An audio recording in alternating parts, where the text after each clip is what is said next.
सर्ववेदांत सिद्धांतो गोचरम तम गोचरम महेशम सच्चिदानंदम सद्गुरुम प्रणतोस्म्य हम। नमस्कार, मेरे YouTube channel doctor Gopal Krishna Joshi में आप सभी का पुनः हार्दिक अभिनंदन और स्वागत है। कई दिनों के बाद आज एक विशेष पर्व के अवसर पर आप लोगों के बीच में अपना विचार रख रहा हूँ। आज भगवान भास्कर कन्या राशि में प्रविष्ट हो चुके हैं और आश्विन के संक्रांति के रूप में हम आज के पर्वों को मनाते हैं। यद्यपि संक्रांति के रूप में पूरे भारतवर्ष में इस दिन का बहुत महत्व है, लेकिन हमारे पूर्वांचल क्षेत्र में तो आज के पर्व का और भी अधिक महत्व है। जैसे हम हरेला होता है श्रावण पूर्ण संक्रांति के दिन, तब हम हरेला मनाते हैं।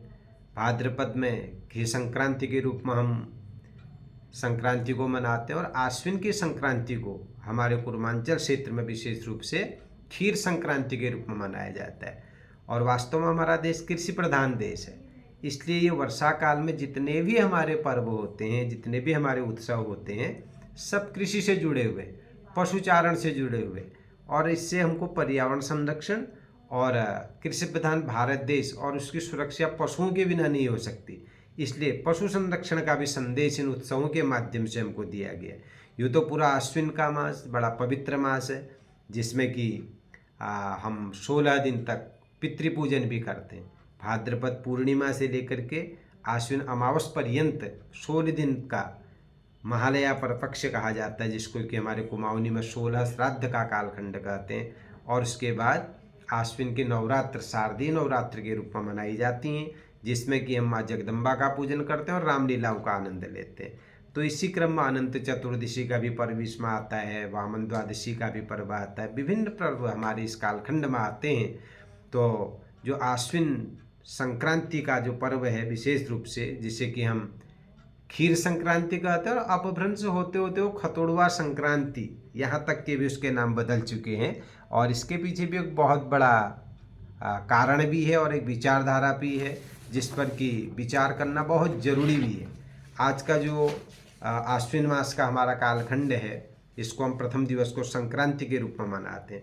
और हमारे क्षेत्रों में इस दिन गाय बच्चियों के प्रति भी बड़ा सम्मान का भाव प्रदर्शित किया जाता है और लोग सुंदर प्रातःकाल अपने नित्य नैमित्तिक कार्यों से निवृत्त होकर के गायों की भी खूब सेवा करते हैं और दूधारू जो जानवर होते हैं उनकी भी खूब सेवा करते हैं। सफाई की जाती है, उनके सींगों में तेल लगाया जाता है। और सायंकाल के समय एक विशेष उपक्रम हमारे क्षेत्र में इसमें देखने को मिलता है कि सायंकाल के समय परिवार के लोग, बच्चे और सयाने भी क्या करते हैं, एक तो मशाल जलाते हैं और साथ ही साथ एक टहनी किसी पेड़ की लेते हैं। हमारे क्षेत्र में तो भांग की टहनी को भी ले लेते हैं, उससे एक पुतला सा बनाया जाता है और उसमें खूब अच्छे अच्छे फूल लगाए जाते हैं। साथ ही साथ उसमें ककड़ी भी लटकाई जाती है, दाड़िम, अखरोट, इन फलों को भी लटकाया जाता है और सुसज्जित करके सब लोग, परिवार के लोग पहले इकट्ठे होते हैं और उसके बाद उस मशाल को लेकर के परिवार के सयाने लोग गाय के गौशाले में जाते हैं, क्योंकि ये वर्षा का काल है, कई प्रकार के कीट पतंग हो जाते हैं। इसलिए उस कीट पतंगों का नाश हो जाए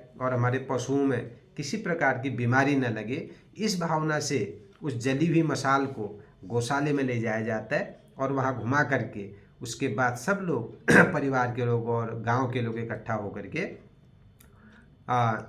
आगे को निकलते हैं, जहाँ पर कि हम एक पुतला बनाए रखते हैं। घास फूस इकट्ठा करके एक प्रकार का एक पुतला वहाँ पर बनाया रहता है और वो कैसी जगह में होता है जहाँ से हमारी गाय जंगल की ओर जाती है और हमारे कुमाऊनी क्षेत्र में जिसको ग्वेट कहा जाता है। तो वहाँ पर जा कर के, जहाँ पर सारी गायें मिलती हैं, और वहाँ पर एक पुतला सा बनाया जाता है। सब लोग जा कर के उसकी परिक्रमा करते हैं और फिर उसका एक जो नेतृत्व करने वाला व्यक्ति होता है, सबसे पहले उस पुतले में वो आग लगाता है और बाकी लोग भी फिर अग्निदान करते हैं और फिर उस अग्नि का सेचन भी किया जाता है। और यही कामना की जाती है कि अब आज से शरद ऋतु का आगमन हो रहा है, जाड़े ऋतु की ऋतु अब आने वाली है, तो सब लोग उस अग्नि का भी सेचन करते हैं। और विधिवत वहाँ पर भी जब अग्नि प्रज्वलित हो जाती है, अपने घरों से जो जो फल ले गए, जैसे दाड़िम, अखरोट, और विशेष रूप से ककड़ी का प्रचलन है कि लोग अपने अपने ककड़ी को काट करके अपने अपने अन्न, फल, मक्का इत्यादि जो भी है उनको सबसे पहले अग्निदेव को समर्पित करते हैं और उसके बाद जो है आपस में उन फलों को बांटते हैं, एक दूसरे को प्रसाद के रूप में देते हैं। और एक बहुत बड़ी चीज़ यहाँ पर और देखने को मिलती है कि लोग जो पुतला बना करके ले जाते हैं जिन टहनियों से, भांग के डंडों से, उन डंडों से भी छोटे छोटे टुकड़ियाँ बनाई जाती हैं। जिसके घर में जितनी गाय बच्चियाँ होती हैं उतने ही वो गाय बच्चों के प्रतीक के रूप में डंडे स्थापित किए जाते हैं और उनको भी अग्नि सेचन कराया जाता है और कामना की जाती है कि हमारे गाय बच्चियों को किसी प्रकार के रोग व्याधियाँ न सतावें। तो मुख्य रूप से जो है गाय बच्चियों के संरक्षण के लिए, पशु संरक्षण के लिए पर्व बड़े धूमधाम के साथ लोग मनाते हैं। और दिन में और शाम को भोजन के रूप में खीर विशेष व्यंजन के रूप में बनती है। लोग खीर बनाते हैं जिसके घर में धिनाली होती है, गौरस होते हैं और खीर के ऊपर में घी डाल करके खाने की परंपरा है। और जिन लोगों के पास गोधन नहीं होता है, दुग्ध इत्यादि नहीं होता है, उनको भी बांटा जाता है और अपने पड़ोस में लोग इस प्रकार से गोधन का वितरण भी करते हैं। तो ये विशेष एक प्रकार का सह अस्तित्वपूर्ण पर्व हमारे कुमाऊं क्षेत्र में दिखाई देता है। अब ये आश्चर्य की बात है कि लोगों ने इसको कुमाऊं और गढ़वाल और कई प्रकार से खतर सिंह और गैरा सिंह इनके युद्ध के भी रूप में इसको दिखा दिया। इसके कोई ऐतिहासिक प्रमाण नहीं है। और वैसे कुमाऊं के इतिहास में तो लक्ष्मी चंद राजा का वर्णन आता है जिन्होंने कि गढ़वाल में कई बार जो है आक्रमण भी किया, लेकिन 7 बार वो हार गए और 8वीं बार में उनको आंशिक सफलता मिली है उसमें। और ऐसा वर्णन आता है कि इसी प्रसंग में उनका जो सेनापति गैड़ा था और जो गढ़वाल राजा का सेनापति खतर सिंह था, इन दोनों के बीच में विवाद रहा और आंशिक विजय जो है इसमें गैड़ा को मिल गई और मानते हैं कि इसकी खुशी में ये पर्व मनाया जाने लगा। ऐसा वैसे कोई ऐतिहासिक और गंभीर साक्ष्य इसके मिलते नहीं है, क्योंकि यदि युद्ध यदि होता तो उसमें राजा की विजय होती, तो सेनापति के नाम आने का तो कोई प्रसंग ही नहीं होता है। और फिर यदि माना हम इसको युद्ध के साथ जोड़ भी दें तो जिन रास्तों से गाय बच्चियों को ले जाया जा रहा है उन स्थानों पर खतुड़वा बना करके या पुतला बना करके इस प्रकार का कार्यक्रम करना ये कोई तर्कसंगत प्रतीत नहीं होता है। भाई ये तो सीधी बात है कि ये तो कृषि पर्व है और जिन रास्तों से हमारे जानवर जाते हैं जंगलों को, आजकल क्या खूब घास फूस हो जाती है चौमास में, तो इसलिए उनकी सफाई करने का एक अभियान था, स्वच्छता जागरूकता अभियान था एक खतुड़वा। और लोग उस बहाने क्या करते थे, रास्तों को साफ कर देते और सारे कूड़ा करकट को इकट्ठा कर करके जला देते थे ताकि किसी प्रकार की रोग और व्याधियां न रहें, रास्ते साफ हो जाएं। ये इसका मुख्य उद्देश्य रहा और इसी को लेकर के आज भी इस पर्व को हम मना रहे हैं। किसी स्थान विशेष से या राजा विशेष से जोड़ना इसका कोई ऐतिहासिक प्रमाण भी नहीं है और ये तर्कसंगत भी प्रतीत नहीं होता है। आज प्रत्येक पर्व को, प्रत्येक परंपरा को तार्किक, व्यवहारिक और वैज्ञानिक रूप से समझना बहुत आवश्यक है। निश्चय ही ये जो खीर संक्रांति का त्यौहार है हमारी एकता, सद्भाव और सहअस्तित्वपूर्ण विचारधारा का संवाह के पर्व है।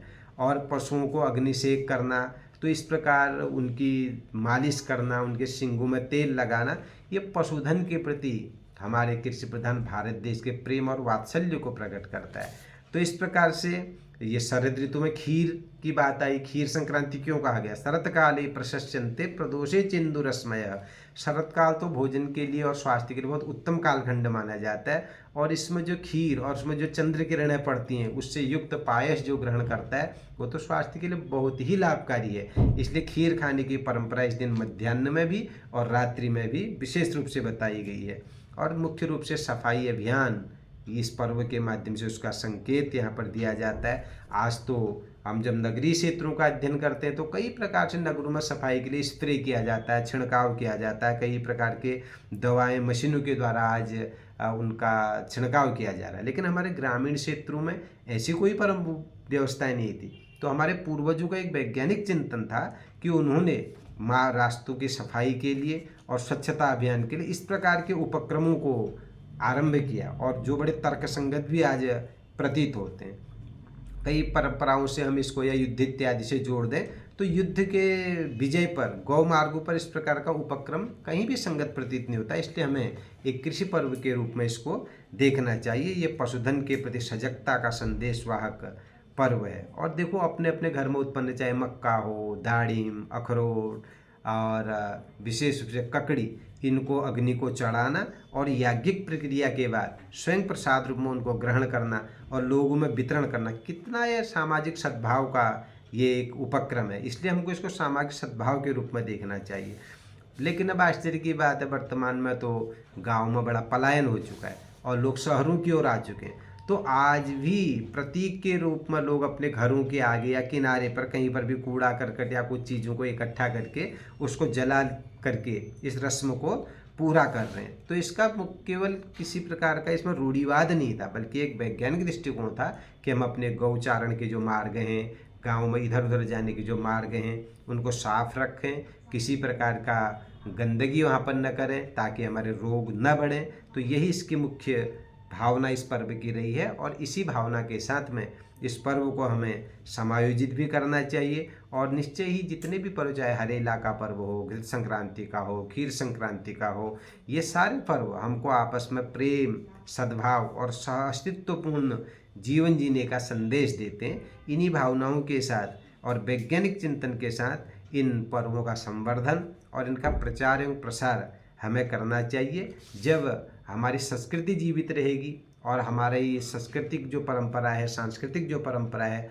जब हमारे व्यवहार में रहेगी, तो इसी से हम और हमारा जीवन समृद्ध हो सकता है, समाज एक सूत्र में बंध सकता है। तो खतोड़वा और खीर संक्रांति के इस पावन अवसर पर मैं पुनः आप सभी का अभिनंदन करता हूं, और आपसे निवेदन भी करना चाहता हूं कि केवल एक चार किनारे पर जाकर के कुछ आग जला दी, कुछ ककड़ी बांट दी, इतने तक ही इस पर्व को सीमित न रखें, बल्कि इस पर्व का वैज्ञानिक और कृषि वैज्ञानिक जो इसका महत्व है अपनी नई पीढ़ी को भी समझाइए। यद्यपि शास्त्रीय पर्वों पर, चाहे श्राद्ध हो, नवरात्र हो, दिवाली हो, इस पर सब चर्चा कर रहे हैं, लेकिन खतोड़वा पर वीडियो जारी करना बहुत आवश्यक था। आजकल तो गणेश पूजन का महत्व सब जगह चल रहा है, उस पर तमाम प्रकार की चर्चाएं चल रही हैं। शास्त्रीय चर्चा और जो विषय इतिहास हमको समुपलब्ध होता है उस पर चर्चा करना तो सामान्य है, लेकिन जो परंपरा से प्राप्त चीज़ें हैं उनका व्यवहार पक्ष, सिद्धांत पक्ष और वैज्ञानिक पक्ष और सामाजिक पक्ष रखना हम सबकी एक नैतिक जिम्मेदारी है।